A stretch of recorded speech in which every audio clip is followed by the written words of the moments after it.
Imagine waking up to find your once thriving garden wilting overnight, leaves turning black, flowers collapsing, and vegetables rotting from the inside out. Now imagine discovering it wasn't nature or neglect, but your very own HOA secretly poisoning the soil in a twisted attempt to enforce their rules. This isn't just a story about plants, it's a story about power, control, and the fight for justice. And the shocking truth? My own forensic kit uncovered everything they wanted to keep buried. Before we dive into this unbelievable tale of sabotage and revenge, make sure you hit that subscribe button and ring the bell, because you won't want to miss more jaw-dropping HOA stories that prove sometimes the people closest to us are the ones who can do the most damage.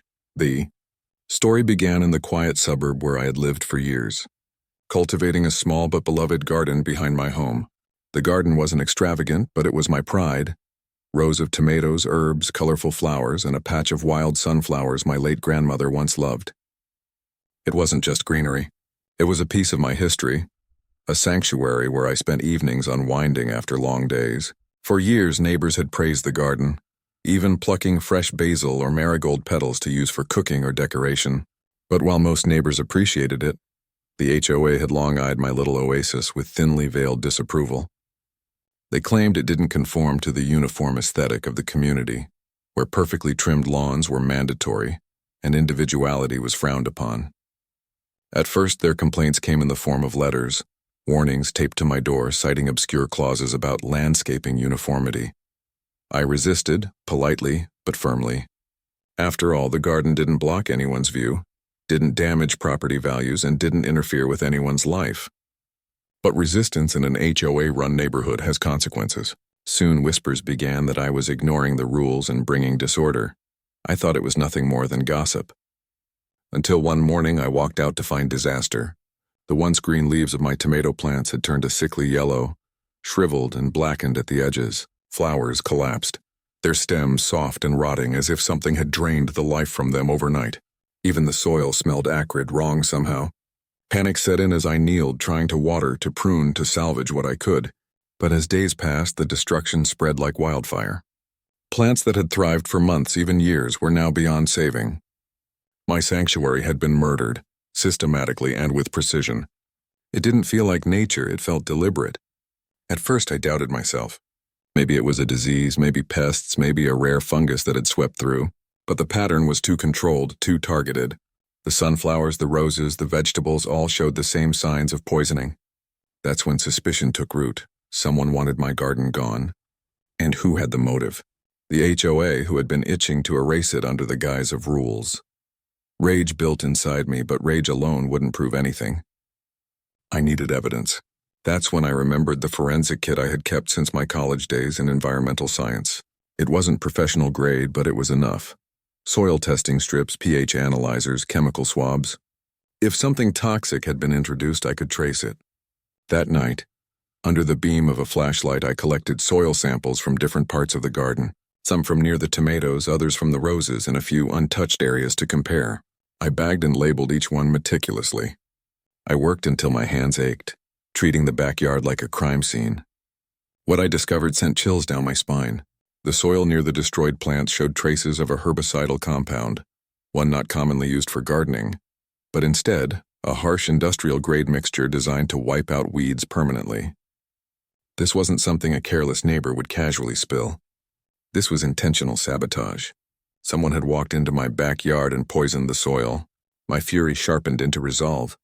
I wasn't going to let them bury this crime under HOA bureaucracy, but I also knew I couldn't go charging in blindly. If I accused them without undeniable proof, they would spin it back on me, paint me as negligent, and use it to dismantle my credibility. I had evidence of chemicals, but I needed a link, something tying the HOA directly to the act. My next step was simple but dangerous: surveillance. I set up small cameras disguised as garden tools, hidden among the wreckage of the ruined plants. I wanted to see if anyone came back, if they returned to finish the job or check on their handiwork.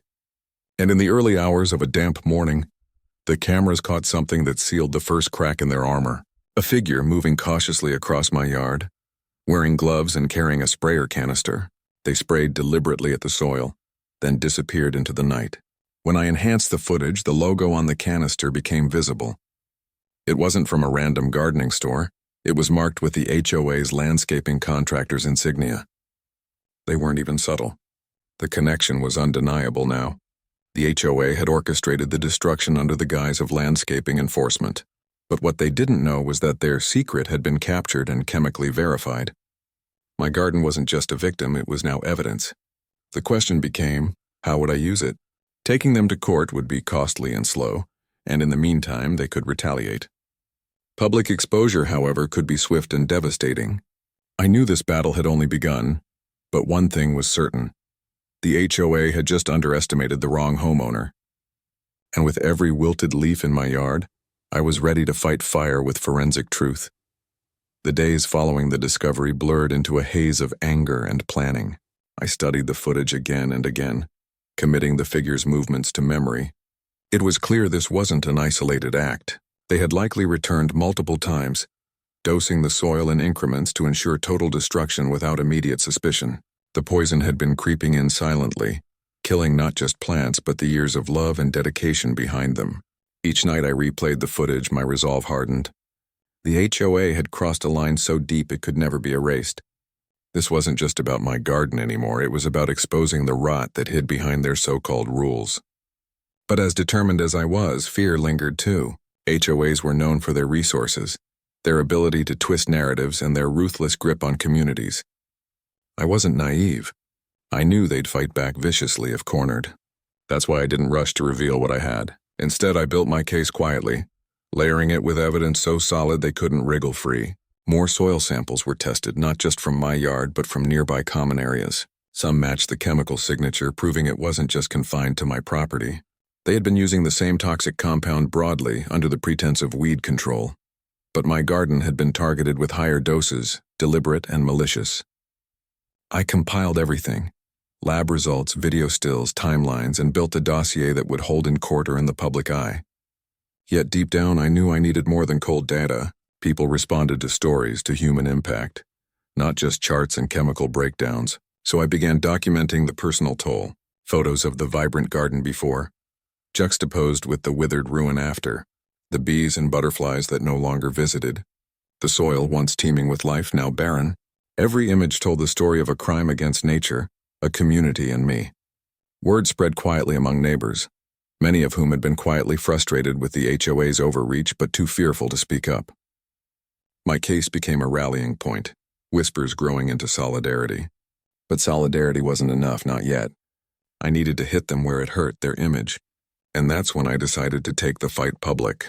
Using local media contacts, I framed the story not as a petty neighbor dispute, but as environmental sabotage by a homeowners association drunk on power.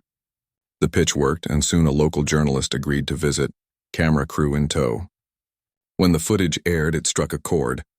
The sight of my poisoned garden, the evidence of industrial chemicals, and the security footage of a shadowy figure tied to the HOA, it painted a chilling picture. Outrage spread, and suddenly the HOA was cornered, scrambling to defend themselves. But they didn't fold quietly. They struck back, accusing me of fabricating evidence, of tampering with soil, of orchestrating a smear campaign. They painted me as unstable, a troublemaker seeking attention. Yet their defense had cracks I was ready to split wide open, because in their haste they made a fatal mistake. They denied using the chemical compound entirely. That denial would come back to haunt them. As the public feud escalated, the HOA doubled down, trying to suffocate the story before it grew too big. They filed complaints, sent cease and desist letters, even threatened to fine me into submission. But every move they made only deepened suspicion. Neighbors began to distance themselves from the HOA, questioning their motives, their leadership, and their obsession with control. The community, once cowed into silence, now murmured about change, about breaking free from the iron grip of those who claimed to protect property values. Meanwhile, I kept digging, literally. Further soil analysis showed long-term damage, revealing how the toxins would linger for years unless treated. This wasn't temporary, it was permanent devastation. And worse, traces of the compound were found near a small neighborhood pond, a place where children played and pets drank. The crime had expanded beyond my garden. It was a threat to everyone. That discovery tipped the balance. What once seemed like a personal feud transformed into a community scandal. Parents demanded answers. Local environmental groups joined in, condemning the HOA for negligence and sabotage. The media returned, amplifying the story until it reached beyond our suburb. The HOA, desperate, tried to offer hush money, cloaking it as a restoration fund. But accepting it would mean burying the truth, letting them escape accountability. I refused, publicly and loudly. That refusal cracked their defenses. Lawsuits followed, investigations launched. Environmental agencies stepped in, testing water and soil across the neighborhood. Their findings echoed mine: toxic contamination, deliberate misuse of industrial herbicides. The HOA's denials crumbled under the weight of scientific proof. Leaders were ousted, fines levied, and lawsuits piled high. The poison they had spread in secret now poisoned their reputation, unraveling their power piece by piece. In the end, justice wasn't just about restoring my garden. It was about cleansing an entire community of the corruption festering beneath the surface. My garden would take years to recover, but the fight had planted something stronger: resilience. The neighbors who once stayed silent now stood united, wary but empowered. And as I looked over the blackened soil, I knew this wasn't just the end of a battle. It was the beginning of change. Because when those in power weaponize rules to destroy, sometimes the only cure is truth, exposed one root at a time. If you thought this HOA saga was outrageous, just wait until you hear the next one. Don't forget to like this video, subscribe, and hit that notification bell so you won't miss the wildest real-life stories of HOAs, Karens, and the neighbors you wouldn't believe unless you saw it yourself.